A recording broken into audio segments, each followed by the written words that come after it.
right. Good morning, Insurance Syndicate Group. It is that time again. It's that time of the week. It is 10:30 a.m. on the East Coast, September 5th, on another episode of Ask the Experts. And I'm actually coming at you from the West Coast here live in Las Vegas at Craig Wiggins Coaching Live event. So I got the booth here behind me and a lot of amazing insurance agents getting ready for an incredible event. But I'm really excited about the incredible guest that I have with me today.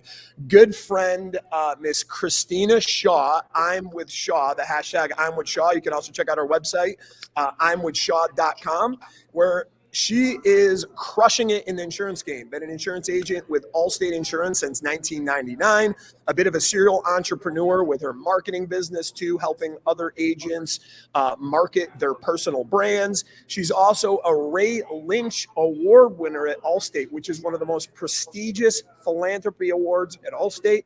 She is a super mom. She just absolutely does it all. And what she's going to show you today is how you too can do it all while maintaining work-life balance in the new digital age. And I'm excited to welcome Miss Christina Shaw to the show today. How are you, my friend? What's up? You're so kind. Thank you. That was awesome. I'm like, can I get a copy of that? Oh, sure. Thank you We'll so clip much. you up a nice I really recording am of that. excited to be here. I appreciate you. No, absolutely. Well, we can dive right into it. I think one of the first questions we'll get into is, what is your best advice when it comes to a lot of the folks that are out there are just wearing so many different hats in their agencies, so many different hats in their businesses. And that very easily can all of a sudden create that misbalance, because I think you've been there before. And that's why you had to change the things you do. The way you were doing the things that you were once doing weren't working, and you had to adapt. And now you're thriving through that. And I was the same way. I was just going all in, work, putting in those 14, 16-hour days, listening to, sharing the Grant Cardone, The Grind, right? But then realized that the grind was overrated and you could actually do more with less and still have that balance too. So what is the best advice you got somebody that's living in that place today? They feel like they don't have any time in the day. They're trying to do everything, wearing multiple different hats, and they're just trying to find that, that balance when it comes to their work life, their personal fitness, whatever it might be. I love that question, and I'm super passionate about it because I was that person. I was that person that was in the office at 7 a.m. and I was coming home at 10 p.m. at night. And I just thought, work, and you'll grow. And while it was effective for a period of time, like, how does one maintain that long term? And my goal was to be, or is to be, in this business long term. So I had this pivotal moment where I said something has to change. And now I just look at, like, what does Christina Shaw absolutely have to do today? Like, what am I best at? What are the top 3 or 4 non-negotiables of my day that have to happen to propel the agency forward? And then what can I put on my team's plate? And, you know this so well, hiring the right people. I wasted a lot of time and made a lot of errors with the wrong people that I couldn't let go of control. So it was getting the right people, thanks to your help, and saying, I can empower you to do these tasks that I don't need to be doing. So, like, what are those top, like, for me, it's developing referral partners. It's making the phone ring with business. That's my talent. So that's what I spend my day doing and nothing else. No, and I love that too. And I got a thing that I like to do on every quarter, because I'm always finding that I need to do it no matter what. Even when I get good at it, I can become better at it. And as we're leveling up, the things that we should be doing and want to be doing can change and evolve. So I like to do a time audit where I just sit down and reflect, because I think we get caught up into the nitty gritty of the business and get those blinders on sometimes. And then we run too long, too far with those blinders on. And then it's too little too late before we start to adapt and change. So I start to put on my schedule this time audit where I block out an hour and literally reflect in all the things that I do that are maybe below my pay grade. So what am I making on an annual basis? What does that break down to per hour? what are the things that I'm doing that I really shouldn't be doing, starting with the low dollar amount tasks first, all the way up. And then reflecting on the things that I'm just really not passionate about doing. Because when we're trying to do things that we're not passionate about doing, what do? Is we procrastinate, we put it off, and we're not as effective as we can be in our businesses or as leaders. And then I'll put on the right side of the sheet all the things that are in my pay grade, all the things that I should be doing. And then once I get done with that exercise, I ask, who can I hire that can, take over some of these tasks, whether it's a task that I don't like to be doing or the tasks that are far below my pay grade. And I always find that there's that constant ebb and flow that allows me to free up every time I do that, almost every quarter, about 20% of my time, where I can reallocate it in places that, matter to most in my life. So that's why I really love what you said there. And I think more people should do that and really sit back and reflect and come up with, hey, how can I, as a strategist of my business, stop letting the business run me and me start running the business, but in a way that I'm most passionate about, using my superpowers that are going to give the biggest impact. I love that. I like share with my kids that on Sunday nights, I am stoked to start the week where most people are dreading that Monday morning. And I think it's because of what you just said, that I had that pivotal moment where I had to redesign my life. And I love what I do because I'm working in the zone that I'm good in. Yep.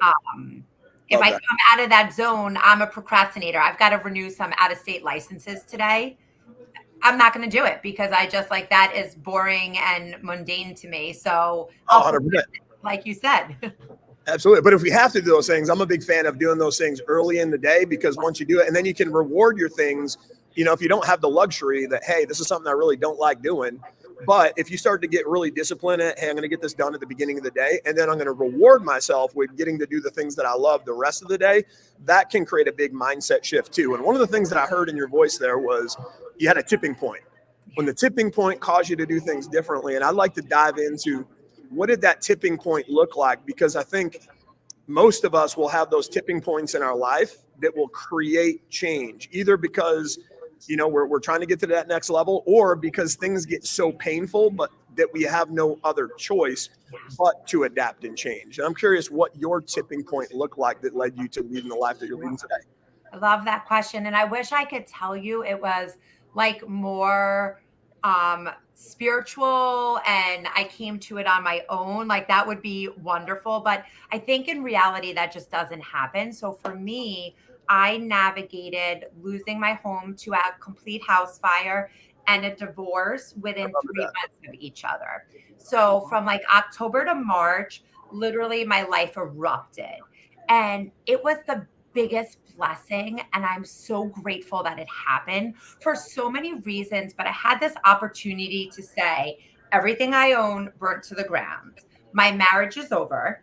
I have 2 babies at home and a business. Now is my opportunity to rewrite my story. Like I don't have to work 18 hours a day. And I want to be that parent that is hyper involved. And I joke now, sometimes my kids, like, I think they forget I work. They're like, Mom, why are you dressed like that? I'm like, oh, because your mom has a job. And because I'm so involved in their day to day. And again, for anybody listening that is living in that chaos, like you don't have to be doing that. And I pray that it's not a fire and a divorce that propels you. And maybe it's just hearing somebody else's story to say, hey, I could reset and redesign. I love what you said about like sitting back and looking at, is this the life I want to be living? Absolutely. Yeah. And one of the things that, one of the things that I see there too is a lot of times people can face those challenges and look at them in a different way that you did. The one thing I love about you is your optimistic approach to everything, the glass half full approach to everything. I think a lot of people will look at that sometimes and they'll be like, Dave, you got the rose colored glasses on again. But there's something to be said about having that sort of mindset, because I used to think that the things that were happening to me in life that I didn't maybe agree with or want to have happening at the time were happening to me. But then when I realized later on in life and got a little bit wiser, I realized that they were happening for me.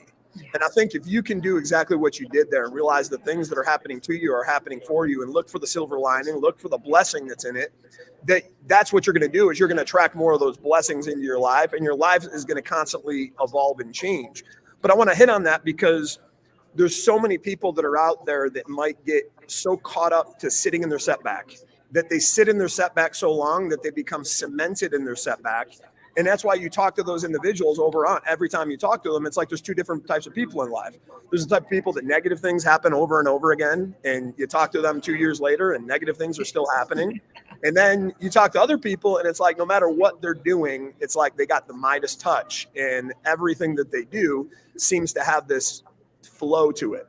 And I think it all comes down to that mindset and how we look at the things that are happening for us in our life, and just changing the way we view those things. I love that so much. And it's not to say that that period of my life, it was brutal. Like I was living in a rental home, raising babies, navigating being a single parent. Like, this is not easy stuff.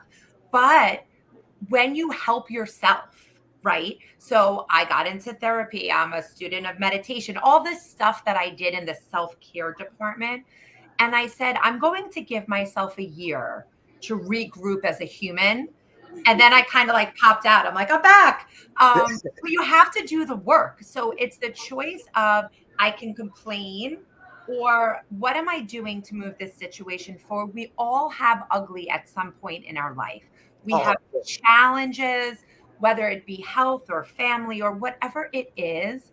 And so how are you going to take that, and what are you going to do to move forward? It doesn't mean you can't like be sad and grieve, but I found it to be a blessing that I had the kids in the business, because our customers don't care, right? I had to show up and be an insurance agent. And I thought that was a blessing rather than woe is me. No, I love that. I love that. And, I think one thing that's important when it comes to having the balance like you have is having just a really high level of discipline in a routine. So I'd be curious, what is a routine in the day of life of Christina Shaw look like that allows you to have the discipline that you do? I love that question. And I always tell people that I am successful because I am highly disciplined and insanely persistent, right? Like, I don't have any special talent that somebody else doesn't have or has. I always, when I wake up, and I know people like say, don't do this, but I make my cup of coffee and I look at my emails, and I take a few minutes to look at my day and make sure it's what I think it is, right? Like, okay, this is what I have to do today. These are my non-negotiables that I must do in order to have a successful day. And then I do my mom thing with the kids, right? That is my priority. And then I'm a big believer in be where your feet are. So when I am working, I am laser focused. I am not thinking about what I have to do tonight with the PTA and dance and whatnot. And I'm just laser focused in my work. And then when I leave work and I'm with the kids, I'm laser focused with the kids. But I also believe that it is not like these individual silos. We're entrepreneurs, right? So when the kids are, doing their homework or whatever it is, I may hop back onto my email for an hour and catch up on work. I don't believe in this like 9 to 5 work day anymore. I may stop work at 3:30 and I may pick it back up at 7 and go to 11.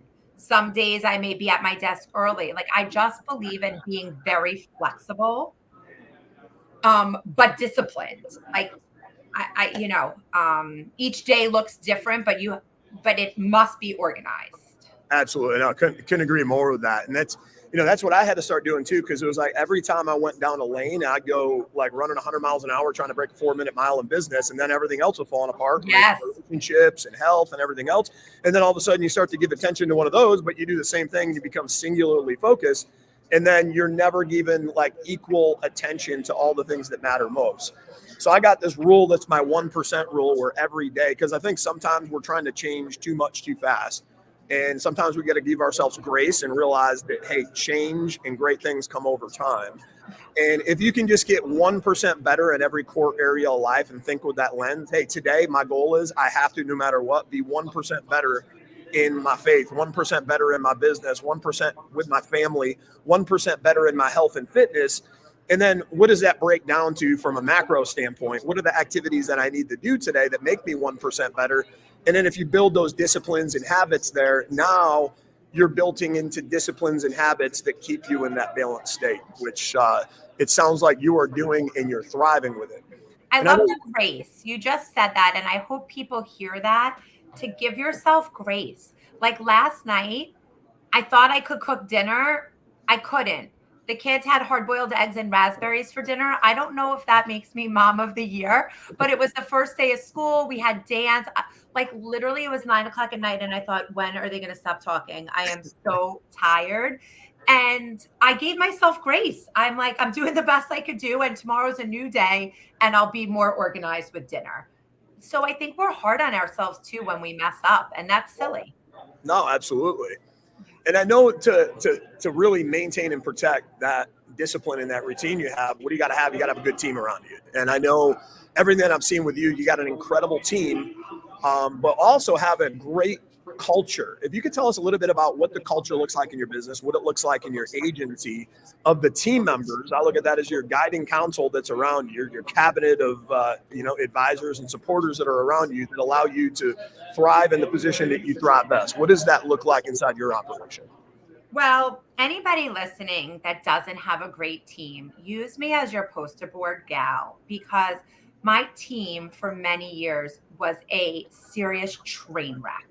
It used to be a joke at the holiday table, like, how many people did you hire and fire this year? And then it was again that moment where I said, hey, this is on me. Like, this isn't a them problem. This is a Christina Shaw problem. So I now hire very high end folks. I'm not interested in somebody who wants to like make minimum wage and do the bare minimum, right? I believe in empowering my people. So you make the decision. Don't come to me and ask for my approval. Like, you're on my team. I trust you. You make the decision. I really take care of them. One of my main roles in my day, besides making that phone ring with business, is me serving my team. So, what Yeah. am I doing to make their jobs easier? Am I recognizing somebody's going through a hard time? Am I adjusting their schedule? Somebody just had to go hybrid because a kid's back to school. Do I love that? No, I don't love it. Let's be honest. Yeah. But did I make it work? Absolutely, because she's good. Um, and we're segmented. So I have service folks and sales folks and then marketing folks. And everybody knows exactly what they have to do. Like, people rarely cross over unless somebody is out. And I think that allows them to really grow in that role. There's no confusion in what they should be doing. No, I absolutely love that. Love that. I love what you said there, really serving your team, right? Because I think, a lot of people will come in from the perspective of a manager managing their team, but you come in from the perspective of leading your team, but doing it in the best form of leadership possible, servant leadership. And I think, what it does, we live in this world where, some of the things that we chase, some of our goals aren't as important to our team members. So what we got to do is connect our goals to theirs. And when we're serving them help their goals, I think it was a Zig Ziglar quote, right? You help enough other people get to where they want to go in life, you'll never have to worry about your own destination. So if you lead in the lens of servitude like you're doing, where it's not about, hey, why don't you have the number of quotes in today? Why don't you have the number of dials in today? And you're making it all about the metrics. You're making it all about you. It's instead, hey, we sat down and had that vision board, and you said it was important to get out of that unsafe community, get out of that cramped apartment, and get into the new house. And you needed to have $1,232 more in income a month in order to do that. So you're here 8 hours today anyways. Why not show up? Is it fair to little Johnny or little Jane at home that you're not showing up today, that's costing them maybe another day, another week, another month, another year from getting to that place that they deserve to be? And now what you're doing is you're supporting them and holding them accountable from a lens of leadership that's compassionate, but it's actually tied to their goals, but in retrospect comes back and goes to your goals. And I think if you serve people enough, there's that rule of reciprocity where people want to serve you back in return, where that can become just a powerful force inside your culture, inside your business and agency. And you can take that with your team. I love that. And translate that to your referral partners. So I get asked all the time, like, hey, Shaw, how do you support your agency just on real estate leads? And it's that same philosophy of, how am I improving your business? How am I improving? Maybe it's your personal life. Maybe I can't improve your business, but if you like pit bulls, I'll come and volunteer with you this weekend. And if I serve my realtors, the phone rings all day with business. I don't have to say to them, hey, can you refer me? It's innate because I'm serving them. No, I absolutely love that. And I know one of the things that you're real big on that helps you in the grand scheme of all this is leveraging technology to do some of the heavy lifting for you. You know, anytime that you can leverage technology, you can automate. So tell us what that looks like in the new digital age of how you leverage technology inside of your business to really support that, you know, that notion, that work-life balance that you're so great at. Favorite question. So it used to be that, let's say you have a handful of realtors or lenders, whoever your center of influence is, giving you business, right? But then you had your powerhouses. You would have to spend time with everybody to continue that relationship, right? But with social media and the ability to connect, the realtor that's sending me 4 deals a year, I want those 4 deals.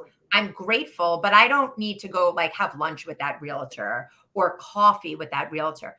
But by having a super strong digital presence, that realtor is so connected to me because they're seeing me on Instagram story every day. They're seeing my reels every single day. I'm interacting with their social every single day. It's actually making the relationship go from like 4 deals to maybe 8 deals because then they're sending me friends and family.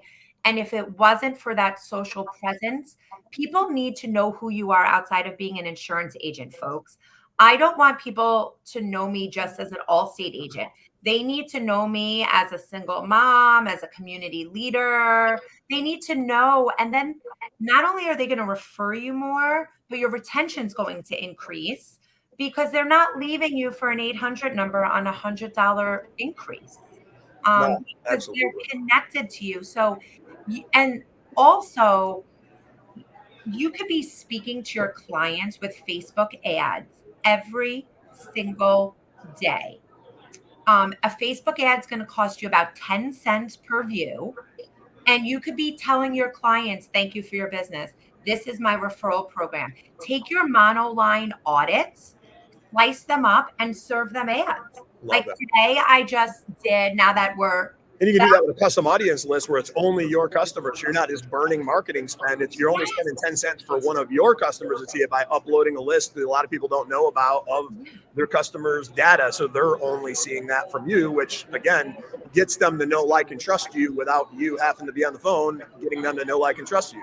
It's so true. Like, why would you take a salesperson and have them make these dials when you could do a monoline property, no auto, put it into Facebook, tell your customers like all the money that they're saving by calling you, and it's done. Like, just make the ad and then go about your day. And you could do that on, so many different, everybody who has 250, 500 and no umbrella. I mean, we could talk about this all day, but Oh yeah. using technology to make your sales agents' lives easier.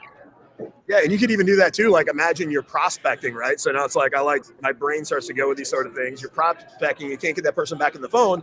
Imagine all the people that you're trying to follow up with. You start giving them a retargeting ad on the insurance. Hey, like, and you can get creative with it too. Like put a milk carton up of them. Hey, I've been looking for you, so I put you on. I like that. And we were just talking a week ago, but then like you disappeared. So I'm I very love that. concerned. And then you get like, have fun with it, bring out your personality because that's what people are. And then one of the things that, I'm picking up as a pattern here with you because I believe with successful people, success leaves clues.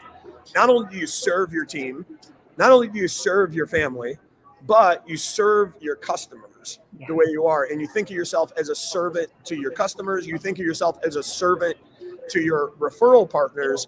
Let's talk about that even a little bit deeper. I know you talked about how you serve your team, but how does just being a servant in all acts of life really fuel, you as an individual and as a business owner? I think it just fulfills me that, like, when I give, I personally feel better.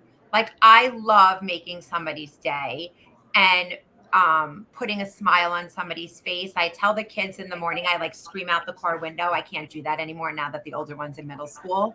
But I'm like, make somebody's life better today. Find a kid who looks like they're having a rough day and say good morning. It doesn't have to be this profound act. And I just feel like since I've adopted this mindset, and I didn't grow up like this, right? I don't have parents that preach this. Um, we like Neither. laugh again. Yeah, like I don't know where this came from, but when you just give, you said it earlier, like you just live in abundance, Oh, right? It absolutely. finds me. It's just like my life is happy because I attract those people. And if you're a jerk, I just don't do business with you at this point. Like once you believe that, I used to do business with some jerky realtors because I had to. I would put up with a lot of crap. And I don't put up with that anymore because there's plenty of people who appreciate me. And those who don't, that's okay. You could find somebody else. No, absolutely. And I'm a big believer your frequency is your community, right? So, whatever frequency that you're giving out in the world, you're going to attract like similar frequency.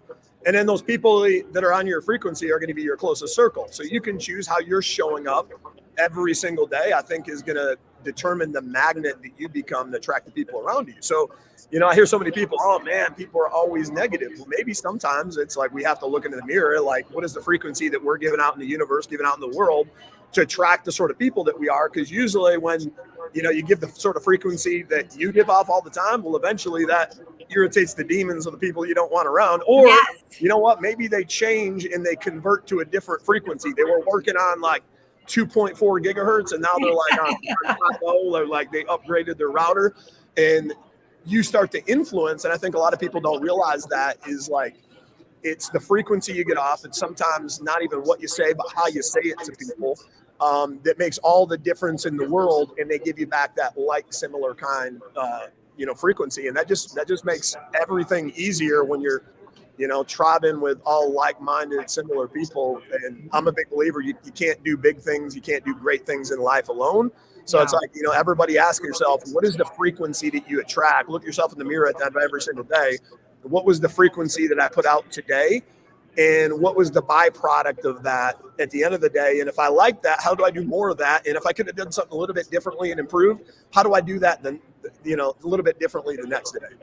It's so true. We're in a tough business and it's really tough. Like here in New York, we're getting rate. I mean, I open my email and nobody is like, "Hey Shaw, I hope you're off to a beautiful day." It's tough. It's tough for my service team. Um, and knowing that like just because you're positive and you have the right mindset doesn't mean you can't like be stressed out and overwhelmed. We're humans, but how are you navigating that to the people that you're serving? Right? Absolutely. Like sometimes my family laughs at me, but I'll like literally pick up and just do a few laps around the block, right?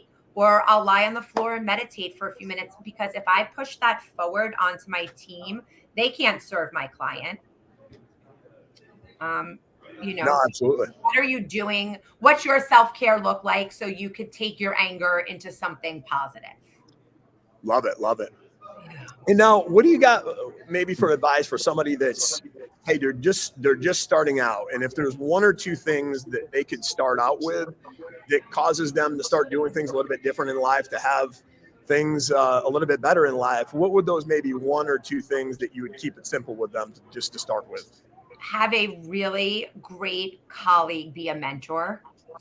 Find somebody that you can call on your tough days to bring you back to reality. I am so blessed with such a strong circle when I'm having one of those days that I could call and have somebody like talk me off the ledge, as they say. And I would read as much as you could read because both of those things are free.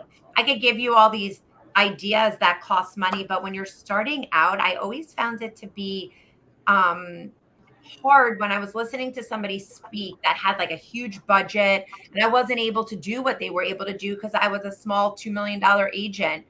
So it didn't resonate with me, but everybody could read books and everybody could surround themselves with the right people.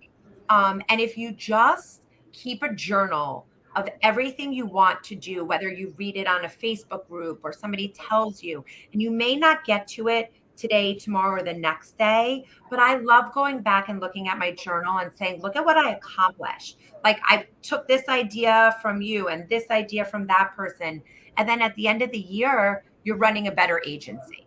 No, I love that. Love that. And you said journal too. And I know we're on the topic of technology. I recommend this for anybody that has that too. If you're in a meeting, you're in everything. This is a cool little device. It's the size of a credit card.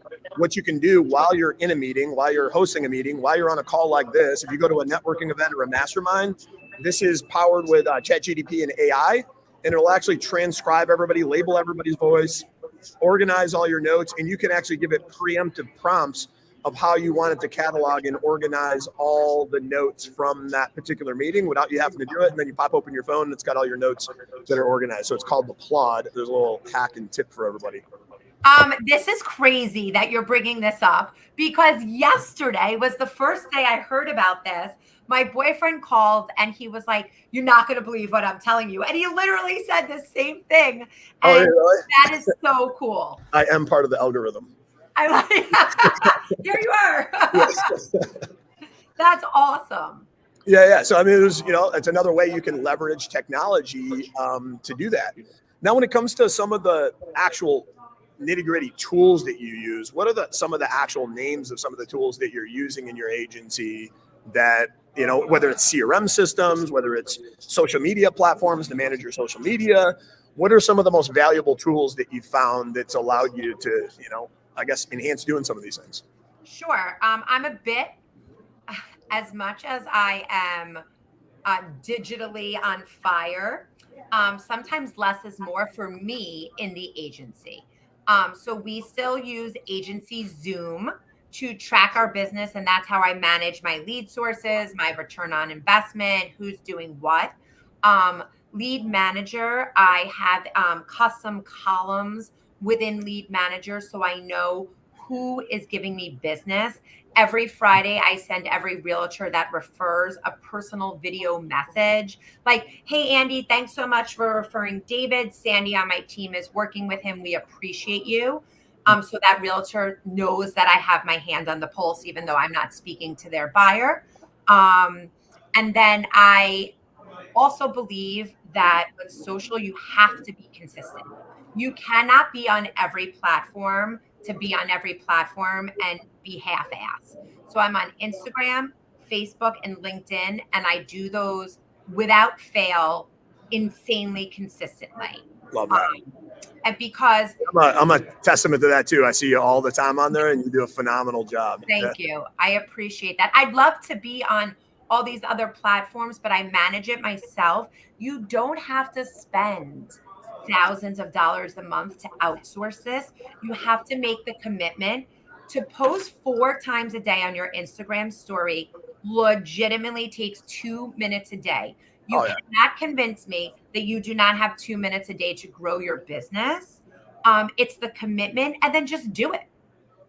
Yeah, and I think a lot of it too is like over analysis paralysis. We're putting ourselves out there. Well, what if I'm not liked? What if they don't like my stuff? Well, I was of that same thing before, and I was posting, but it was sporadically. And then there's the same thing that you said. Once you get in the flow of it and you're doing it, then you start getting better and better at it, and it becomes second nature, just like walking, just like anything. And then once you get business, you'll never stop. Like my DM probably has 3 referrals in it since we've been here. Once those auto referrals come in and home referrals, you're not going to care that you have a wrinkle in your forehead. Trust me. No. And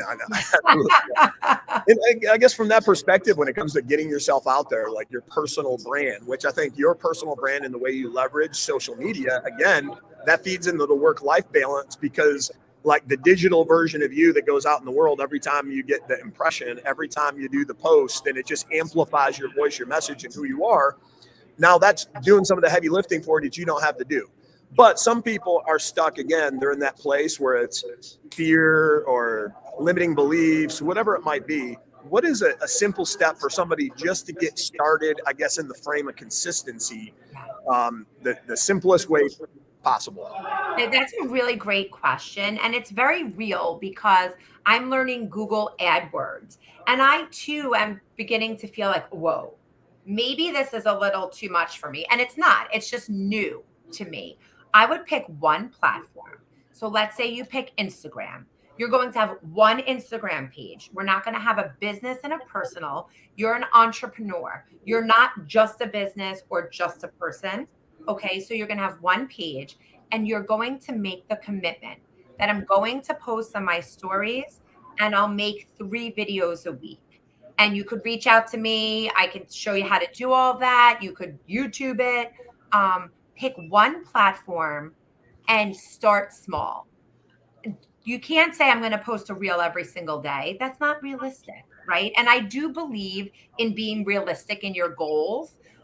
For me, if I say I'm going to have washboard abs by next Friday, like I'm not, and then I won't take the action steps, right? So like just make 3 videos a week, post on your stories, and in a few weeks, you could take that next step and that next step. But you got to pick one platform and like just focus on it. That's amazing. And I'm just going to reposition myself here real quick. Okay. Christina, I've got a question that comes up all the time with specifically newer agents that have this idea of building that referral network you were talking about with real estate agents. And I see a lot of them struggle with how to just initiate that conversation. And I think some of it might stem from an idea that, hey, I don't want to be the person who's just asking them for something, and people want to reciprocate value. And I'm curious, if somebody's out here watching this right now, I'm sure there's at least 1 or 2 or 10 people that are like, I want that relationship, but like, what do I do and how do I pitch myself? Do I just call agents up locally? Do I have value that I give them? What does that look like for you? One, when you have your personal brand and you do what we just said with Instagram, you will attract realtors to you. So I used to have to go out to realtors. Now realtors come to me like, hey, how do I work with you? Because they know my brand. So that's another benefit of being digitally connected. But I don't believe that you should like call somebody and say, hey, can you give me business? I call people back really quickly. Like you should be doing that. Why not do a photography event? So pinpoint a realtor's office that you want to work with in your community that produces business, and bring in a local photographer, team up with him or her. Maybe they do it at no cost because you're introducing them to the realtor, and offer all of the realtors in that office a free headshot.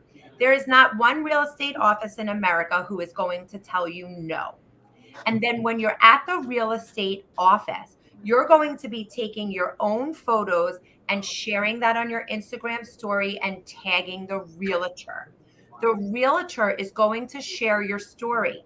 Just like we're friends with each other, realtors are friends with each other. When they share your story, the realtor from the office down the road is going to say, Bill at State Farm doesn't do this for me. And they're going to reach out to you.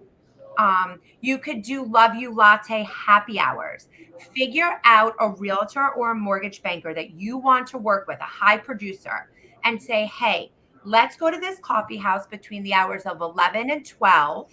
I'm going to buy coffee for the whole community. I'm going to give you all the social media assets. You post it on your social. And when people come in, they're going to come up to you and say, thank you for the coffee. It even happens in New York with us aggressive folks. And guess what? Then you get love coffee too. So it's a love. Yes. Oh, I'm on my like 100th cup already. Yeah. I got your signature here. I love it. I know. I haven't hit my Starbucks yet. So that person, that realtor now is going to be able, or mortgage banker, talk to 100 people in the community that you're buying coffee for. It's going to cost you $80. You're going to put that on your social. Like there's so many creative ways to get to the people you want to work with without saying, I'm going to return your phone call and I have good rates, because nobody cares. No, I love that. And the cool thing about what you're saying there too, is the things that you're doing, I mean, they're simple to implement, right?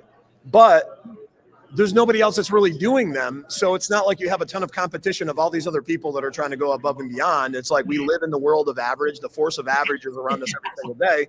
So if you just do some certain things that allow you to stand out amongst the average, it's almost like you can create this dynamic where you really don't have competition anymore, because you're doing the things that nobody does. And what do people like to do business with?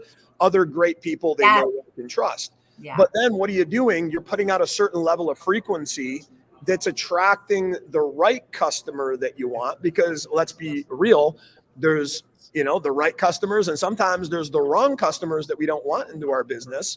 And what you're doing, everything that you're doing is really attracting that right customer through the frequency that you're putting out.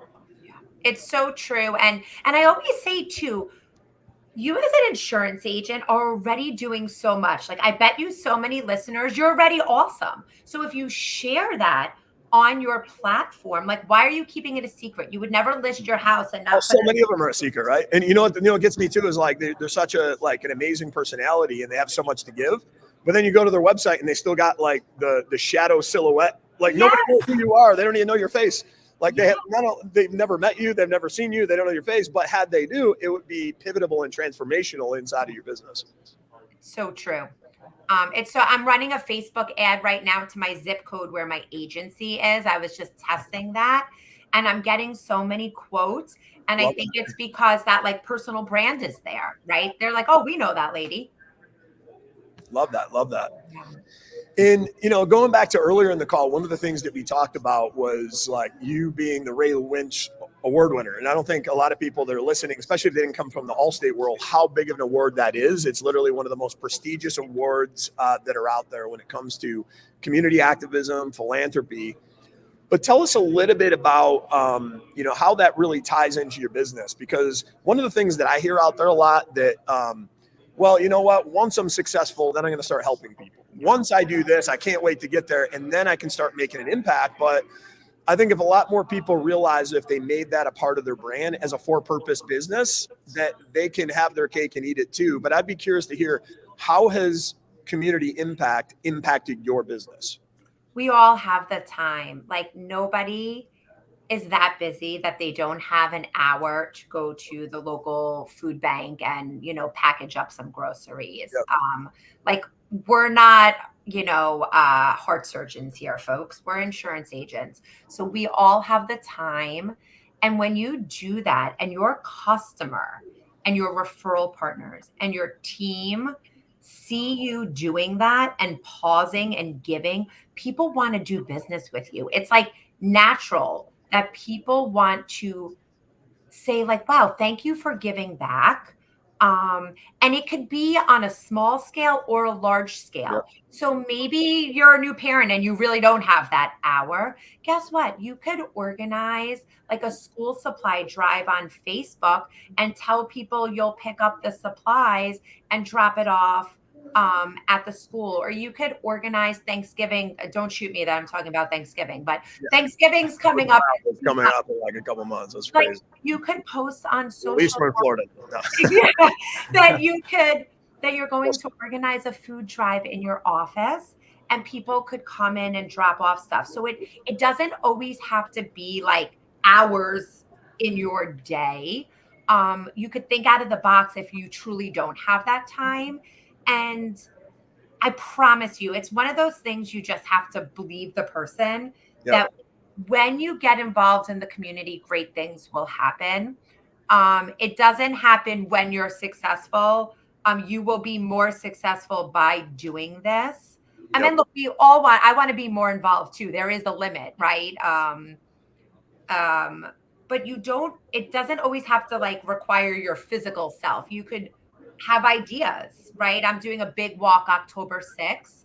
A lot of what I'm doing leading up to the walk is all on social. I'm doing it from my desk. I don't have to go anywhere. No, I love that. And I think a lot of people don't realize like that can actually be some of the rocket fuel, some of your marketing budget into your brand. And then that can help grow your brand where now those excess profits are actually causing your philanthropy to be on autopilot. Like I call that for-purpose business. And the best example I always like to give for that is Tom Shoes. They were a shoe company. They were a good shoe company. They had great sales, but they wanted to become a great shoe company. So what they started to do, they looked at their average cost per shoe, which was $40. And they said, you know what, we want to start making humanitarian impact and make that part of our brand. So we're going to actually just increase the price of our shoes by $45. So it's $45 per pair. And for every pair of shoes we sell, we're going to bless somebody with a pair of shoes that's in need, that maybe doesn't have them. So now you can either buy somebody, from one of the competitors that are over here or buy from us and know that the same purchase you're going to make anyways is going to go to doing good and put shoes on the feet of somebody else. And if you think about your business in that perspective, could you add some of your marketing budget and say, they even talk about, people that are faith-based, like how you tithe.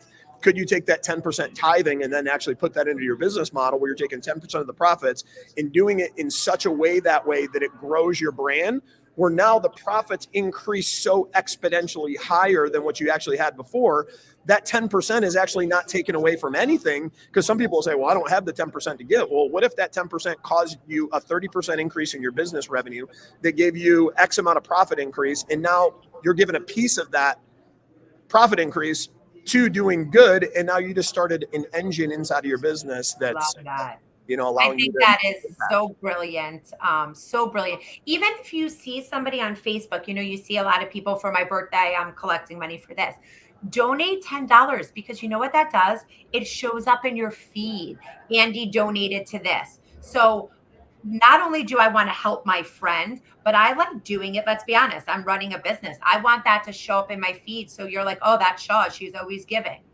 Oh, absolutely. And, they probably don't have many people that are giving to those causes. You'll stand out, and it maybe cause a ripple effect too, and get somebody to think twice that saw you doing it. And what to do, leaders lead, right? And I think it's just a leading by example like that causes other people to do the same thing. Also, ask your team. Like my office manager, she teaches yoga to veterans, right?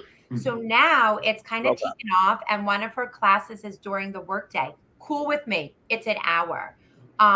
So ask your team like what's important to them and support their cause. And if you are an Allstate agent, I pray you're using your two $500 grants. Allstate does make it easy to get involved, because you could also find an agent who's doing a big event for the $5,000 or the $10,000 grant, and team up with them. And that also gives you really good press. No, absolutely. I love that. Love that. Love that. And then there's so many different things you can do too. Even if it's non-monetary, there's so many things that don't cost money that maybe cost you some of your time. So it's like picking, what those things are to really be the driver of that. Yeah. No, I love it. Volunteering at the kids' school. Like I'm not a domestic diva by any chance. Clearly, I gave my kids eggs and raspberries for dinner. But I'll volunteer at the bake sales and that is I get a lot of business from that. Here's a out of the blue question that is a little bit more on the paid side, because we're talking about philanthropy, we're talking about involvement, giving value, but on the flip side of that, if you were given a check for 50 grand today, and the person giving it to you said, you have to put this into marketing to grow your agency, and it can only be in one place. You can't diversify this over here and then over there. What is the one place that you would put the $50,000 into paid marketing that you think would have the biggest impact on your growth? That is an awesome question. And my answer is Facebook ads to my book of business and centers of influence. Wow. No kidding. That. Above AdWords or anything else, Facebook ads. I am not yet a Google AdWords expert. I hope to be the next time we speak, and then I may change my mind, but I don't have the insight to say that just yet. So absolutely Facebook ads. No, I love that too, because what I'm seeing here, again, going back to like success leaves clues, right? And what I'm seeing here is a lot of people I'll see go out there and it's just like buy the next lead, buy the next lead, buy the next lead, buy the next lead. But you're almost going at it from a different approach. It's like, hey, once I got that customer, how do I put more energy into that customer, nurturing that relationship, growing that relationship, and then letting your customers go out there and be almost, they become your brand evangelists at that point, that go out and buy and sell for you. Like I'll say that again, like you can build a relationship, I think, so deeply with your customers that now you have a community of people like and trust that buy and sell for you. So imagine everybody out there that's having staffing issue, everybody out there that's, hey, I need to hire another LSP, but I can't afford it. Well, what if you actually did what Christina's doing? Because that's what I see happening is a lot of your business has always been through referral business, but because you're putting so much time, attention, energy into your existing customers, you're empowering them to be those brand ambassadors for you. And they go out and buy and sell for you. And how much easier does that make your life and to hit your goals? And so much easier. I rarely am stressing out about numbers. What I think about is how to get to the next level, right? So like, again, my Allstate agents here in New York, we had to do like a big life insurance number, right? Yep. I'm like well past that. I'm now just like, hey, how do I get to that next number? Because I don't want that guy to beat me, right? It just will happen. It just happens when you, and also you said something like, stick to what you know works. The book, The Flywheel, which is like a shorter version of Good to Great, like, stop going like this. I'm not saying don't try different things, how I'm going to experiment with Google Ads. But if something's working, drill down on that. Yep. Go from good to great. Don't like be a squirrel and go over there. Yeah, no, and I think that's super important, because real easy, people will give up before they hit that level of great, and it really takes on the momentum where they see the impact from it, just because they get that shiny object syndrome. I don't like crush the world overnight, so now I'm going to jump over here. And then just before they get a huge breakthrough, they stop and they hop back over here again. And then they find themselves almost sitting in the very same situation that they were like 2 years later. But if you just go all in, laser focus, it's almost like, I look at growing a business, it's like having a baby, right? So what do you got to do? You got to nurture the baby. You got to feed the baby every day.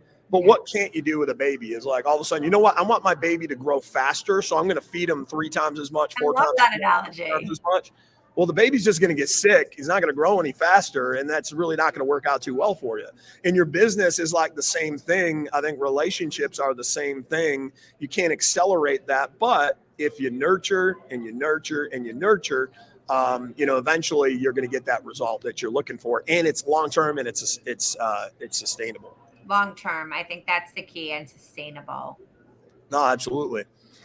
And, one other question I wanted to get into too, because I know you're real big into digital and technology and leveraging it. Let's talk a little bit more about AI. Like, how are you maybe using AI inside, or as you're seeing it evolve, how do you see AI kind of, evolving inside of, your business that helps amplify everything that you're trying to do? Great question. So one, I do a lot of email marketing. Email marketing is not dead, folks, to my centers of influence. I have a sick open rate, like 70+%, because I'm not emailing you that it's sunny outside. Like, my emails have really good stuff in it. Yep. So I get a good open rate, and I use ChatGPT to write my emails. So I will say, like, this is what I want to communicate. Can you say it from the perspective of an insurance agent, and use these words? If you know me, I say things like blessed and grateful and abundant, and I want it to be my voice. So I'll make some light edits, but there's no reason for me to sit down and write out War and Peace when no, absolutely not. For me. Customer emails, I haven't done that just yet, like here and there, but by and large, like my e-agent templates, so my CRM templates, Yep. I've used ChatGPT to redesign them. And what I also do is I will take a post that I'm using, let's say on Instagram, and I'll put it into ChatGPT and be like, rewrite this and repurpose it for LinkedIn, because they're different platforms with different audiences. So I'll take like one piece of content with ChatGPT could really give you like 100 pieces of content. Oh, absolutely. So that's how I use it. I know like Kevin Spann, who is with you in Vegas, I think he like wrote the book on AI. Oh, yeah, he did. Yeah. But that's how I use it. No, there's so many cool things you can do. We're actually adding it. We built Jarvie, our new software that's behind us too, that helps use AI to automate the hiring process, auto transcribes interviews, gives automated assessments instantly. Same thing on the training side, automates the role play process. And then we auto transcribe using AI, those role plays, doing a comparative analysis to like what they should be saying in the sales process, giving them a score to help automate this. So there's so many things that you can do with AI that I think a lot of people don't realize it, where if you really just dig in and embrace it, we're heading there, right? And it can really make a profound impact on your business. I love that. It's like one of those things that it's just so wild how simple it is and how much it can do. Oh, you never would have thought we'd be here today with some of the capabilities that we are. Like, we just built in the Ricochet, the CRM. We're now in a live sales call. We're going to be able to have a scorecard for your team member of all the things you want to do, ask for referrals, cross-selling, everything else. The AI will analyze their voice in real time while they're on the call and put a scorecard in front of them and start green checkboxing all the things that you want them to do during the sales process, and give them a little red X during the call so that they actually can go and strive for a perfect score during the call. In real time. So we got that so that's going to be sick. launching soon. And it was like, who in the world would have thought we would have the access to this sort of technology to build that to make, and now and it's basically like you're using AI to automate the coaching and training process for you to help start make your team members, way better than they were. It's amazing. That is so amazing. And I just wanted to say too, it's been an honor and a privilege to have you on the call today. You've just been dropping knowledge bomb after knowledge bomb, and we're just grateful to have you on and spending your time with us today. But as we're getting towards the end of the hour, I wanted to see what one or two last pieces of wisdom Ms. Christina Shaw has today. If you were the person that you were today and had the privilege to go back in time and talk to your former self from 1999, just opening up the doors, you didn't know what you didn't know, but you needed help. What were those maybe one or two golden nuggets that you would love to give yourself that could be transformational in your growth and your journey that you've already been on? You are in control of your schedule. Prioritize your day. Be where your feet are and get a team around you as quickly as you can. And maybe that team is not a team in your business life. Maybe it's a team in your personal life. Maybe it's outsourcing, cleaning your home, or whatever that example is, so you can focus on growth. Oh, 100%. Yeah, get just a team and really just being present where you are and getting in control of your day. Otherwise, I was a successful train wreck, but I was a train wreck for many years. We've all been I won't miss those days. No, I absolutely love that. Very, very wise word. And, the last thing that I'd want to hit on is I know you got some great things on the social media marketing side and you actually work with some agents. Maybe go into a little bit about what that looks like and how people can work with you and what working with you actually looks like. I love that. And thank you for that opportunity. So I have a 6-week boot camp that you can attend live or pre-recorded. And what that's going to do is teach you how to do what I'm doing. So you learn the skill set and you have it forever and you do not have to pay somebody to manage it for you. I'm going to teach you how to have a brand. I'm going to teach you how to get referral partners. I'm going to teach you Facebook ads, and I'm going to teach you an Instagram strategy. And then I have a monthly coaching program that's like less than your cup of coffee a day, where each day I say, hey, this is what I'm doing on social that you can emulate. We do a once a month coaching call. And the best part is I edit all of your videos for you. So if you want to have professionally edited videos like I do on my Instagram, that's part of the monthly coaching. I'm crazy. Like I shouldn't do that, but this is my passion project. I want to see every insurance agent have a strong digital media presence. So you could reach out to me on Instagram or, of course, in the office. No, I love it. I love it. And I know I've talked to many people that are working with you and they have nothing but raving things to say.